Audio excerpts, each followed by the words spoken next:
চাওকচোন ইমান সুন্দৰ। ক'ত আছে বাৰু আপোনালোকে ক'ব পাৰিবনে মোৰ ভিডিঅ'টোত?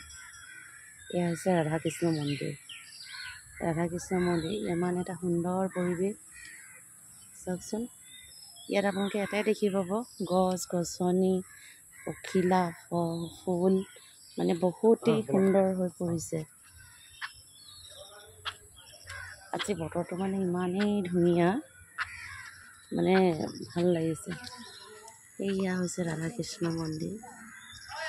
সকলোলৈকে জনালৈ এয়া হৈছে শিৱ মন্দিৰ। এনেধৰণে বহুত আছে আৰু ইয়াত আপোনাৰ অত্যাধিক পৰিমাণৰ মানে পখিলাই ভৰি আছে। সঁচাই এটা একদম মানে বৰ সুন্দৰ পৰিৱেশ। যদি ডিব্ৰুগড়বাসী ৰাইজেতো জানে, যদিহে বাহিৰৰ কোনোবা আহে তেতিয়াহ'লে নিশ্চিতভাৱে আপোনালোকে এবাৰ সোমাব।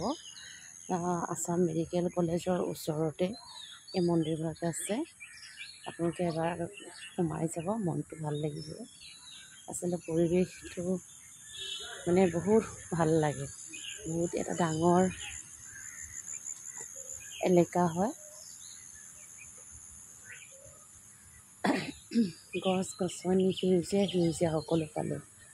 আৰু পখিলাজনো আজিকালি আপোনালোকে বৰ বেছিকৈ দেখি পায়, ক'ৰবাত নাপায় ন। পখিলা আচলতে ইমান এটা হুলস্থুলীয়া পৰিৱেশ আৰু হেৰিত নাথাকে। পখিলা দেখিবলৈ নোপোৱা হ'লোঁ, কিন্তু ইয়াত আপোনালোকে আহিলে দেখা পাব পখিলা চব পখিলা দেখিছেনে? ইমান সুন্দৰ।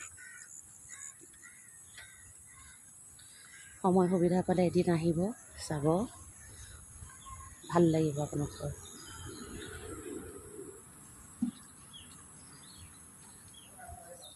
ৰাতিপুৱা সময়ত ধূপৰ গোন্ধই গোটেই মানে মন মুগ্ধ কৰি তুলিছে। এই আছে ৰাধাকৃষ্ণ মন্দিৰৰ ভিতৰৰ ভাগ। এইপিনে আছে, এইপিনে আকৌ বেলেগ এটা মন্দিৰ, সকলো চাইডে সুন্দৰ কৰিছে। ঠিক আছে তেতিয়াহ'লে আজিলৈ এইটো ভিডিঅ' ইয়াতে সমাপ্ত কৰিছোঁ। ৰাখিছোঁ দেই।